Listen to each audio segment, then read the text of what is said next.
topic of this video is directly acting parasympathomimetic drugs. Parasympathomimetic drugs are the drugs that stimulate the parasympathetic nervous system. They are also known as cholinergic agents. They can be classified as directly acting and indirectly acting parasympathomimetic agents.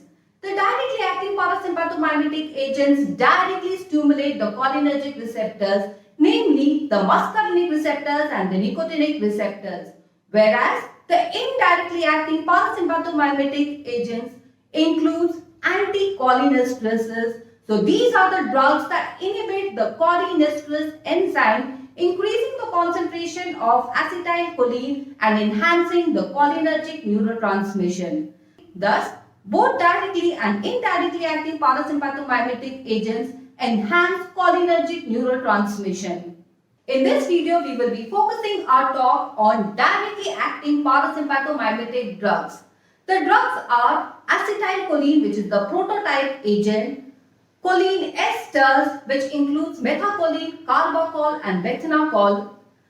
The third group is natural alkaloids that include muscarine, aracholine and pilocarpine, and the miscellaneous group which includes tremorine, oxotremorine and cevimeline. So let's discuss the actions of acetylcholine on various systems. Acetylcholine is a prototype drug and is a directly acting parasympathomimetic agent stimulating the muscarinic receptors and the nicotinic receptors. So the actions of acetylcholine can be classified as muscarinic actions and nicotinic actions. So what are the effects of acetylcholine on the cardiovascular system? Acetylcholine has four primary effects on the cardiovascular system. 1. It increases vasodilatation. 2. It decreases the heart rate, which is also known as negative chronotropic effect. It reduces the conduction velocity at the AV node, which is known as negative dromotropic effect, and it decreases the contractility of the heart, which is known as negative inotropic effect. So what are the cardiovascular responses to low and high doses of acetylcholine injected intravenously? It is to be remembered that the blood vessels, particularly the arteries, are predominantly supplied by the sympathetic nerves. Arteries have no parasympathetic innervation, but they have muscarinic receptors expressed on the endothelium and the vascular smooth muscle cells. So a low dose of acetylcholine when injected intravenously stimulates the muscarinic receptors, particularly the M3 receptors that are expressed in the endothelial cells. M3 receptors located on the endothelial cells are associated with GQ protein, which leads to activation of phospholipase C IP3 DAG pathway, increasing the concentration of calcium. Calcium leads to activation of calcium carbonylate dependent nitric oxide synthase enzyme, which is responsible for the formation of nitric oxide in the endothelium. Nitric oxide then diffuses into the vascular smooth muscle cells and causing relaxation of the vascular smooth muscle, causing vasodilatation, a decrease in peripheral vascular resistance and a fall in blood pressure. Now this fall in blood pressure is accompanied by reflex tachycardia due to baroreceptor mechanisms and causing an increase in heart rate. If under pathophysiological conditions the endothelium is damaged, then stimulation of M3 receptors on the vascular smooth muscle cells causes vasoconstriction or increase in peripheral vascular resistance instead of vasodilatation. Therefore, a low dose of acetylcholine in a healthy individual decreases the peripheral vascular resistance, decreasing the blood pressure but increasing the heart rate. A considerable larger dose of acetylcholine is required to produce direct effects on the heart. The direct effects on the heart are bradycardia or decrease in heart rate and decrease in the conduction velocity at the AV node. So what are the mechanisms responsible for the inhibitory action on the cardiac functions of acetylcholine injected intravenously? High dose of acetylcholine stimulates the muscarinic receptors, particularly the M2 receptors which are expressed in the myocardium. M2 receptors are associated with G inhibitory protein which inhibits adenylyl cyclase enzyme, decreasing the cyclic AMP formation and having an inhibitory effect on the cardiac functions. Secondly, acetylcholine inhibits the L-type calcium channels, decreasing the calcium current and inhibiting the contractility of the heart. Thirdly, it inhibits the pacemaker channels of the SA node, thus decreasing the spontaneous diastolic depolarization and generation of action potentials by the SA node and reducing the heart rate. So, acetylcholine has an inhibitory effect on the cardiac functions by stimulating the muscarinic receptors or the M2 receptors responsible for the outward potassium current and causing hyperpolarization. Secondly, by inhibiting the L-type calcium channels and decreasing the calcium current, and thirdly by inhibiting the pacemaker channels and decreasing the heart rate. So let's see what are the effects of acetylcholine on the SA node, AV node, atria and the ventricle. SA node has a property of automaticity, that is, it is capable of generating spontaneous action potentials. When these action potentials reach a threshold value, a cardiac impulse is initiated and this is followed by the succeeding events of the cardiac cycle.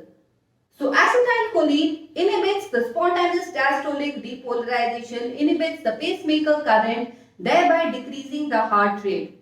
On the AV node, it increases the refractory period, thereby decreasing the conduction velocity at the AV node. In the atria, it decreases the atrial contractility by causing hyperpolarization, but it has little effect on the ventricle because cholinergic innervation at the bundle of His and Purkinje fibers and the ventricle is sparse. So the effect on the ventricle is less marked compared to the effect on the atrial, which is decreased contractility. Next, the effect of acetylcholine on the respiratory system. Parasympathetic nervous system plays a major role in regulating the bronchomotor tone.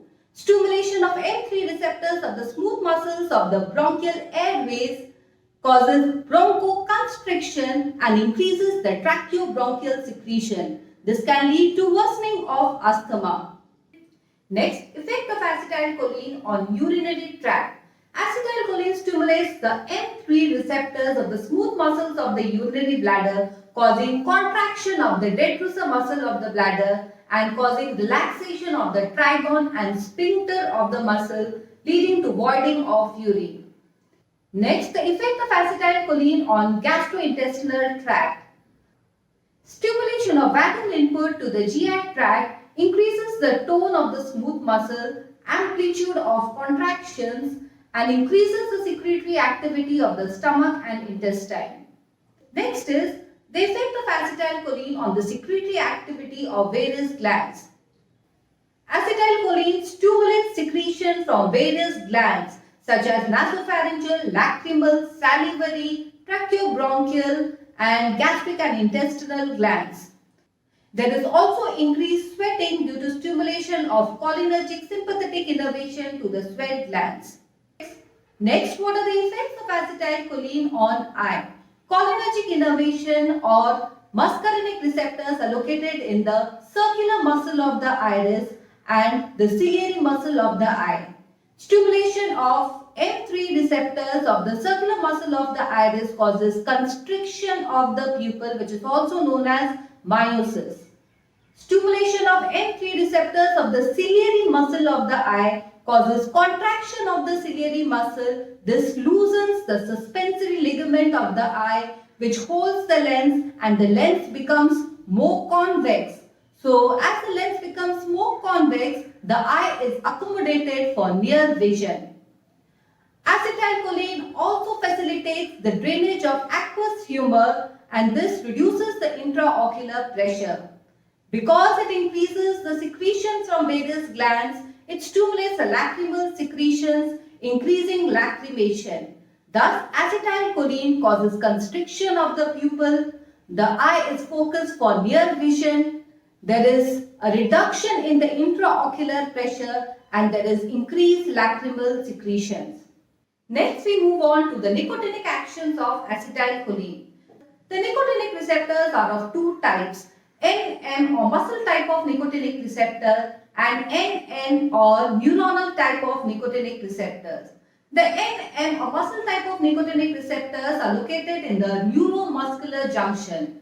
The stimulation of NM receptor is associated with opening of the sodium channels, allowing the passage of sodium ions, causing depolarization, generation of action potential and causing contraction of the skeletal muscle.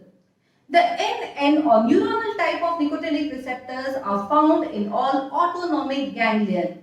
So NN receptors on stimulation helps in the transmission of impulses from the preganglionic nerve fibers to the postganglionic nerve fibers, resulting in firing and producing an effector response. Lastly, does acetylcholine have any effect on the central nervous system? Acetylcholine has no effect on the central nervous system as it does not cross the blood-brain barrier. The next group is choline esters. This group includes methacholine, carbachol and methanacol. Among these drugs, methacholine and carbachol are now obsolete, but methanacol has certain therapeutic uses. Methanacol is totally resistant to hydrolysis by cholinesterase enzyme, thereby increasing the half-life of the drug and its duration of action and therapeutic effect. Methanacol has mainly muscarinic actions and is devoid of nicotinic actions. In terms of therapeutic uses, the overall effect of methanacol on smooth muscle is contraction, and this is mediated by M3 muscarinic receptors which are expressed in the smooth muscles of the urinary bladder, GI tract, bronchial smooth muscles and so on. So, methanacol has certain therapeutic uses because of its action on the urinary bladder and GI tract. The stimulation of M3 receptors of the smooth muscles of the urinary bladder causes contraction of the detrusor muscle and relaxation of the sphincter and trigon, leading to voiding of urine. And because of this action, it finds its use in the treatment of post-operative atony of the urinary bladder, a condition in which the patient is unable to urinate despite full urinary bladder following a surgical procedure. Methanacol is useful in the treatment of urinary retention in neurogenic bladder. So what is the effect of methanacol on GI tract? Methanacol, by stimulating the M3 receptors of the smooth muscles of the GI tract, increases the propulsive motor activity of the GI tract, that is stomach and the intestine, thus is useful for the treatment of post-operative paralytic ileus, a condition where there is diminished motor activity of the intestine following a surgical procedure. It is also helpful to expel gases from the intestine prior to a radiological procedure. Methanacol stimulates the secretory activity from various glands. Particularly, it increases the salivary secretion, which is why it is useful for the treatment of dry mouth or xerostomia and is used as an alternative to pilocarpine. So what are the undesirable effects of methanacol? 1. Because methanacol causes contraction of the smooth muscles, it can cause bronchoconstriction and increased tracheobronchial secretion, and this can lead to worsening of bronchial asthma. It can also cause contraction of the smooth muscles of the intestine, leading to abdominal cramps.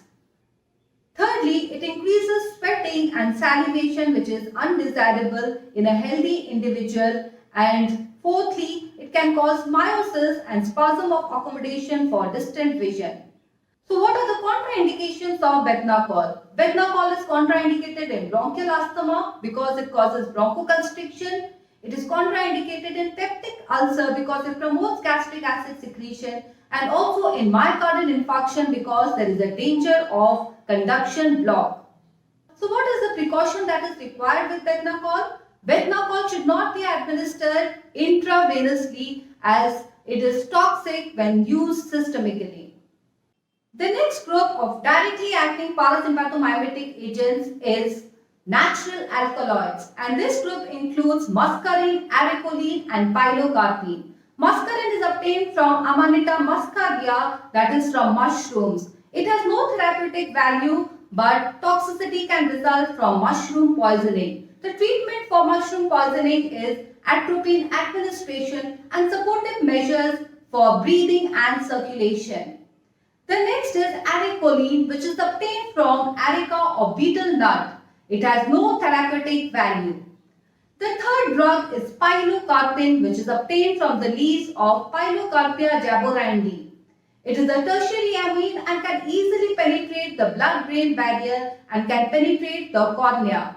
It acts mainly on the muscarinic receptors and has little effect on nicotinic receptors. Pilocarpine is not suitable for systemic use as it can cause toxicity.